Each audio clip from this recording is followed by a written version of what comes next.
अभी तक हमने देखा कि त्रिलोक सिंह के दो बेटों हिमांशु और रोहन को भूत ने अपना शिकार बना दिया है।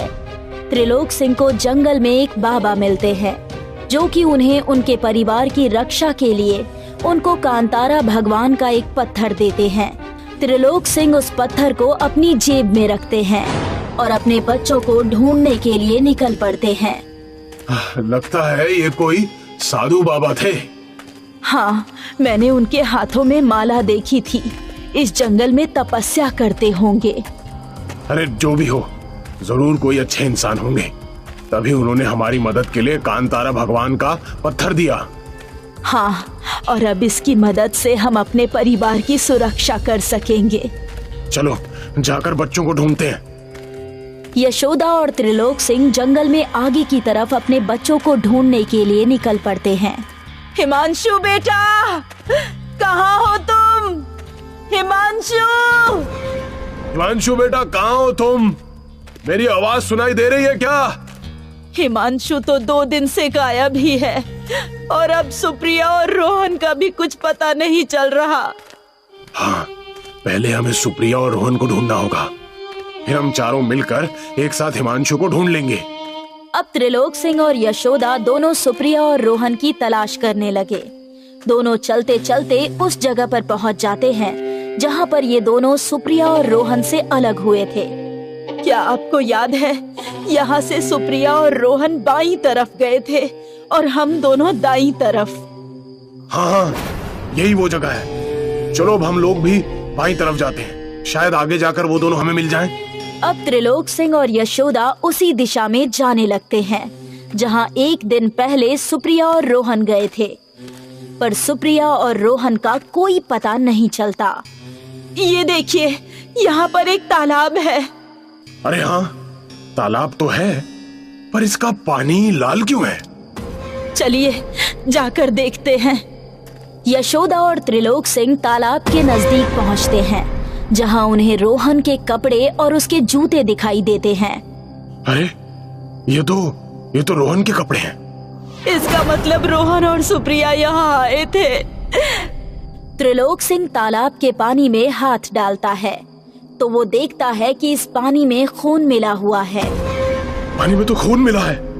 मुझे तो लगता है हमारे बच्चे जरूर कोई संकट में हैं। जल्दी उन्हें ढूंढना होगा।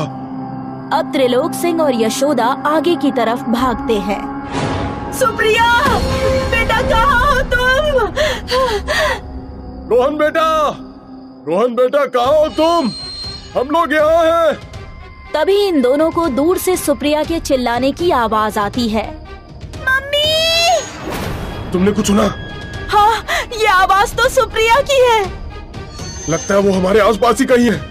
मम्मी, पापा, कहाँ हो आप लोग? आवाज वहाँ से आ रही है। चलो वहाँ चलते हैं। तभी इन्हें सामने से सुप्रिया इनकी तरफ भागती हुई दिखाई पड़ती है और अपनी माँ यशोदा को गले से लगाते हुए रोती है।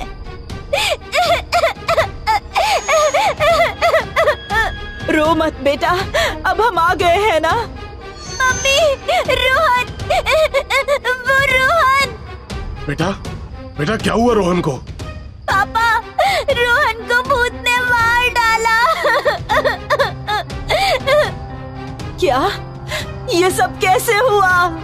मम्मी, हम दोनों तालाब के किनारे गए थे। रोहन नहाने के लिए तालाब में उतरा। वो नहा ही रहा था कि भूत ने आकर उसका पैर खींचा और रोहन को वही मार डाला। रोहन की मौत के बारे में सुनकर त्रिलोक सिंह और यशोदा रोने लगते हैं। बेटा, हिमांशु का भी कुछ पता नहीं चल पा रहा है। मुझे तो नहीं लगता कि हिमांशु भैया आप जिंदा है। ये जंगल बहुत डरावना और खतरनाक है। हमें यहाँ से वापस चले जाना चाहिए। तुम ठीक कह रही हो बेटा, चलो घर चलते हैं। हाँ, हमें यहाँ आना ही नहीं चाहिए था। अब ये तीनों घर के लिए जाने लगते हैं, पर शाम होने की वजह से इन्हें कुछ भी साफ साफ दिखाई नहीं दे रहा है। मम्मी, अंधेरा बहुत हो गया है, मुझे तो रास्ता भी ठीक से दिखाई नहीं दे रहा। बेटा, जो भी हो, हमें रात होने से पहले इस जंगल से निकलना है। जल्दी जल्दी चलो, क्योंकि रात को यहाँ पर हमारी जान के लिए भी खतरा है। ये तीनों तेजी से जंगल से बाहर की तरफ बढ़ने लगते हैं। तभी इन्हें सामने से कालनाथ आता हुआ दिखाई देता है। कहाँ जा रहे हो आप लोग? अब हमें नहीं घूमना इस जंगल में, हम अपने घर वापस जा रहे हैं। क्यों, क्या हुआ? ये तो बहुत खूबसूरत जगह है। जो भी हो, अब हमें यहाँ एक पल के लिए भी और नहीं रहना। तुमने तो यहाँ का किला ही नहीं देखा। चलो मैं तुम्हें किला दिखाता हूँ। हमें नहीं देखना कोई किला विला, हम अपने घर वापस जा रहे हैं। बहुत खूबसूरत किला है, आप चलिए तो सही, आपको बहुत मजा आएगा। हमने कहा ना, हमारा मन नहीं है। आप हमें घर जाने दीजिए, हमें अपने घर वापस जाना है। चलो बेटा, तुम्हें तो देखना था ना किला। कालनाथ सुप्रिया का हाथ पकड़ लेता है। अब तो तुम्हें चलना ही पड़ेगा। छोड़ो मेरा हाथ, हमारी मर्जी, हमें नहीं देखना कोई किला विला।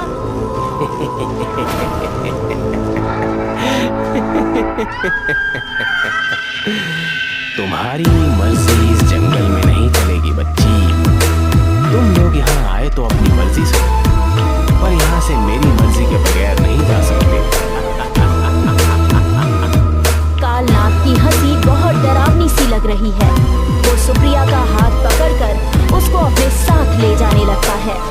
त्रिलोक सिंह कालनाथ को धक्का देता है। मुझे धक्का दिया, अब मैं तुझे नहीं छोड़ूंगा। कालनाथ का शरीर इंसान से भूत में बदलने लगता है, जिसे देखकर सुप्रिया, त्रिलोक सिंह और यशोदा तीनों डर जाते हैं। कौन हो तुम? मैं ही तो हूँ, इस जंगल का भूत। पर तुम तो गाइड थे ना। कहाँ गए ना तुम लोग भी धोखा। ये सब मेरा प्लान था ताकि मैं आसानी से एक एक करके तुम लोगों को खत्म कर सकूं। इसका मतलब तुमने मेरे बच्चों को मार डाला? हाँ, तुम्हारे दोनों बेटों को मैंने ही मारा, और अब मैं तुम्हें भी खत्म कर दूंगा। कालनाथ का भूत जैसे ही इनको नुकसान पहुंचाने की कोशिश करता है, तभी त्रिलोक सिंह अपनी जेब से कांतारा भगवान का पत्थर निकाल लेता है और इस पत्थर की शक्ति से त्रिलोक सिंह कांतारा भगवान में बदल जाता है। कांतारा भगवान बने त्रिलोक सिंह की आंखों से तेज रोशनी निकलती है और कालनाथ भूत का शरीर जलने लगता है। अरे नहीं, नहीं, मुझे मत जलाओ, मुझे छोड़ दो। पर वो रोशनी लगातार निकलती जाती है और देखते ही देखते भूत का सारा शरीर जलकर खत्म हो जाता है। भूत के खत्म होने पर कांतारा भगवान चले जाते हैं और त्रिलोक सिंह वापस अपने पुराने रूप में आ जाते हैं। अब त्रिलोक सिंह, यशोदा और सुप्रिया अपने घर की तरफ निकल पड़ते हैं।